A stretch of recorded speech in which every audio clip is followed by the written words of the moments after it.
Que les bénédictions soient, bonjour, bonsoir, chers à toutes, chers tous, bienvenue dans cette nouvelle capsule. Aujourd'hui, nous allons aborder le principe premier de l'onction. Oui, l'onction. Vous entendez souvent, voilà, on vous parle de l'onction, de l'initiation par l'onction, par initiation, par onction, voilà, l'onction, la consécration, tout ça, tout ça, tout ça. Ah, mais en fait, beaucoup ont du mal à vous ressortir véritablement le principe premier de ceci. Et c'est ce que je m'emploie à faire dans cette vidéo. Et vous remontez, ressortir le lien entre l'onction et la grande pignale. Avant de commencer, je tiens à vous rappeler vos devoirs. Vos devoirs, c'est de liker la vidéo. Vos devoirs, c'est de vous abonner massivement. Alors, il faut dire que nous allons aborder aussi ça en profondeur dans notre séminaire du 24 juin. Il reste exactement 21 jours ou 15 jours, voilà, 15 jours. Bien. Lorsqu'on parle de l'onction, le concept de l'onction ressort un élément principal et fondamental. Il s'agit de l'huile. Oui, l'huile. Mais que signifie l'huile en termes de principe premier? Alors, commençons d'abord par le commencement. Les éléments de la nature, surtout les éléments végétaux de la nature, sont constitués dans leur nature identitaire et dans leur nature bioalchimique de trois grands éléments. Nous avons ce qu'on appelle, ce que les alchimistes appelaient le soufre, le sel et le mercure. Le soufre, en fait, symbolise la capacité, en fait, de vitalité du végétal. Donc, en fait, l'essence végétale, l'essence vitale que dispose un végétal se voit dans le soufre. Vous voyez, l'essence lumineuse ou l'essence en fait de propulsion que dispose un végétal est symbolisé par ce qu'on appelle le sel. Et le mercure porte l'essence ou en fait la capacité d'ancrage, la faculté d'ancrage et en fait d'activation que dispose un végétal. Alors, lorsque vous voulez interagir avec un végétal, vous interagissez avec elle en trois dimensions. Dans sa dimension de esprit, dans sa dimension de âme et dans sa dimension en fait de code vital. C'est la dimension esprit des végétaux qui en fait qui consacre la possibilité que ce végétal soit utilisé dans un élément rituel ou dans une interaction vibratoire et identitaire et spirituelle ou mystique. Voilà. Maintenant, la possibilité d'utiliser le végétal dans un processus de créativité ou dans un processus de créativité, de correspondance, de combinaison alchimique est garantie par l'âme du végétal. Et le troisième niveau, la capacité ou la possibilité d'utiliser le végétal dans un processus d'équilibrage, dans un processus d'ancrage est garanti par ce qu'on appelle le mercure. Alors, vous allez constater que l'huile est souvent extraite des végétaux. Et l'huile devient un élément, en fait, réunissant les trois autres fonctions d'identité végétale, ou ces trois autres instances, voilà, des facultés, des facultés végétales. L'huile comporte du sel, l'huile comporte du soufre, l'huile comporte du mercure. Ce qui explique même, ce qui énonce même ce que c'est que le principe premier de l'huile. Vous allez constater que l'huile a une forme à la fois liquide, mais a aussi à la fois une forme, je vais dire, en fait, une forme mi-liquide, mi-aqueuse. Parce que lorsque vous essayez de travailler sur l'huile, vous pouvez solidifier l'huile. De la même manière que vous prenez une huile solidifiée et vous mettez ça sous la pression du feu ou de la chaleur, vous pouvez le liquéfier. Cela signifie quoi? L'huile, du point de vue alchimique, réunit les deux éléments essentiels qui permettent de confirmer l'équilibre des principes ou l'équilibre des esprits et des divinités. L'huile porte l'huile, c'est une essence électromagnétique de par nature. Donc, il peut permettre d'interagir avec le champ électromagnétique dans un visée d'équilibre, dans un visée en fait de transformation, etc., etc. Est-ce que vous êtes en train de me comprendre? Lorsque vous prenez l'huile d'une chose, vous avez dans cette huile, en fait, les traces du sang, puisque l'huile porte les traces du sang. Mais l'huile porte les traces du sang, le sang là, en tant qu'un programme, un ensemble de programmes. Vous voyez? Donc l'huile a une relation dans son principe premier avec la mémoire.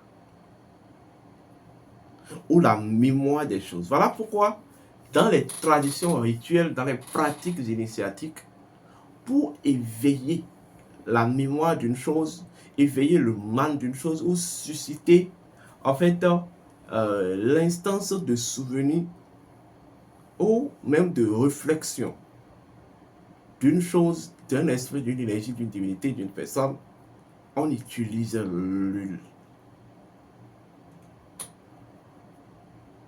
Est-ce qu'on me comprend? On utilise l'huile. L'huile est utilisée pour représenter les éléments matériels, Mais l'huile est aussi utilisée pour représenter les éléments de l'esprit. Vous voyez?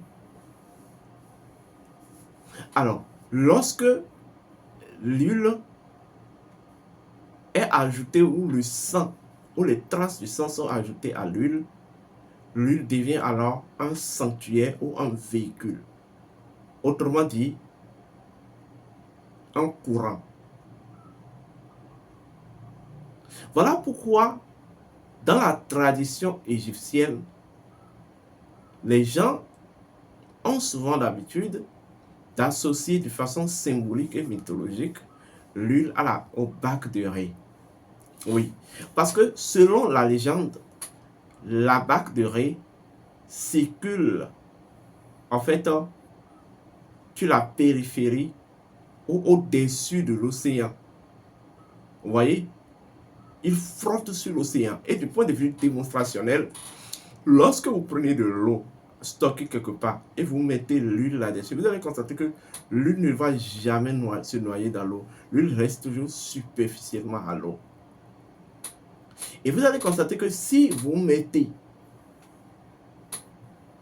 en fait de l'huile dans une bouteille et après vous ajoutez de l'eau, l'huile a cette tendance dans cette posture à absorber l'eau et à se retrouver au-dessus de l'eau. Sinon, elle va constituer une couche en fait qui va bloquer l'eau dans dans son mouvement. Est-ce que vous êtes en train de comprendre? Donc, de façon mythique et mythologique, l'huile représente la bac de riz. Et selon la légende, dans la bac de riz se trouvent 2 à 3 divinités emblématiques. Et c'est là que ça devient intéressant. Il y a la divinité Sia, qui est considérée comme la déesse de l'intelligence cosmique. Tout ceci est une légende. Il y a la déesse ou le dieu Wu, qui est considéré en réalité comme le dieu du verbe créateur. Et il y a enfin le dieu He, qui est au milieu de ces 2 divinités, le dieu He, en tant que instance du cœur cosmique, ou du cœur de toute la création, ou même le maître créateur, ou en fait le principe absolu de la lumière. Le principe absolu de la lumière. Vous voyez, les 3 divinités là, sous cette forme-là, énoncent ces 3 éléments. Ce qui clarifie même la nature de l'huile. L'huile, dans sa nature, a une capacité holistique. Donc, on peut faire tout. L'huile a en fait une faculté d'éveil ou d'éveiller quelque chose. Vous comprenez? Et l'huile a cette faculté, l'huile a la faculté en fait de provoquer un ancrage ou de provoquer tout simplement voilà, une fusion. Je parle d'éveil pour énoncer le Dieu He. Je parle en fait de la fonction ou de la faculté holistique, la capacité de tout, pour parler de la déesse Sia. Vous comprenez? Et je parle du Dieu Wu. Je parle en tout simplement de l'ancrage ou en fait de la fusion ou de l'intégration. L'huile a cette propriété d'intégrer les éléments, de combiner les éléments, en fait de conjuguer les éléments. Et vous savez, le principe de la conjugaison élémentale est le fondement même de ce qu'on appelle l'art de la sympathie universelle, ou vous appelez la magie. Est-ce qu'on me comprend? Et lorsque, en fait, d'abord naturellement les facultés associées à l'huile. Mais lorsque l'huile est ajoutée à d'autres éléments de la nature, feuilles, etc., et consacrée, ceci va générer 8 autres fonctions. Et je ne vais pas citer ces fonctions ici. Vous allez trouver dans la formation du code noir. Alors, revenons maintenant à l'onction, au principe premier de l'onction. Où est quelqu'un signifie éveiller en lui une réalité, éveiller en lui une vérité, éveiller en lui, je vais dire, un état. Où est quelqu'un signifie tout simplement fait intégrer la personne dans un processus, en fait, ou dans une quête, voilà, dans un processus de connexion ou d'immersion. Il est fait, on quelqu'un signifie en même temps activer en quelqu'un ou en quelque chose toute son instance capacitaire. Ou quelqu'un signifie le préparer dans un état où il est capable d'interagir avec le nom premier, d'interagir avec la nature des choses par leur nom premier, en saisissant leur nom premier. Ce n'est pas pour rien que dans l'initiation, il y a un moment, il y a une étape où vous deviez prendre l'onction. Prendre l'onction signifie recevoir le sceau ou prendre la marque. Vous comprenez d'une chose. Alors, pourquoi la plupart du temps, l'onction est faite au niveau du front? Sinon, dans l'ancien temps, c'est entre la fontanelle et le troisième œil. Je vais vous dire une chose. Il y a deux éléments fondamentaux qui initient. Il y a d'abord la Kundalini, qui est même la souche de l'initiation primordiale. Mais il y a la grande pinéale qui permet l'accomplissement, qui permet la digestion et l'accomplissement d'une initiation. Est-ce qu'on me comprend? Donc, passer une onction ou recevoir une onction signifie tout simplement éveiller ou obliger la grande pinéale à vous accompagner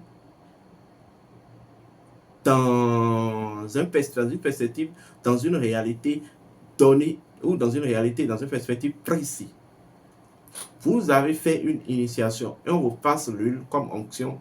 Cela signifie que oui, vous avez fait l'initiation, mais la grande pinéale, votre grande pinéale est alors invoquée, suscitée, afin de vous aider à traverser ou à boucler cette initiation ou cette consécration. Il ne peut pas avoir ancrage de l'initiation sans la grande pinéale, c'est impossible. Il ne peut pas avoir création de potentialité ou de capacité sans la grande pinéale. Vous comprenez? Et les anciens ont trouvé cette technique simple par laquelle on peut éveiller en une claquée de doigts ou on peut invoquer l'entité spirituelle de la grande pinéale en une claquée de doigts et l'indiquer un cheminement ou indiquer une procédure précise. J'invoque l'entité spirituelle de ta grande pinéale afin qu'elle t'accompagne dans ta responsabilité actuelle ou dans ton cheminement précis ou dans tes cheminements. C'est ça, en fait, c'est ce qui se cache derrière les onctions. Est-ce que vous me comprenez? Donc, il y a des techniques simples par lesquelles on prend de l'huile avec certains éléments que je ne vais pas révéler ici. Les éléments que vous devez d'ailleurs, voilà, soit calciner, soit écraser, mélanger avec l'huile, avec des formules qu'il faut et consacrer l'huile. Et avec ça, vous passez ça au fontanelle, au front ou au troisième œil et vous accompagnez ça de votre requête.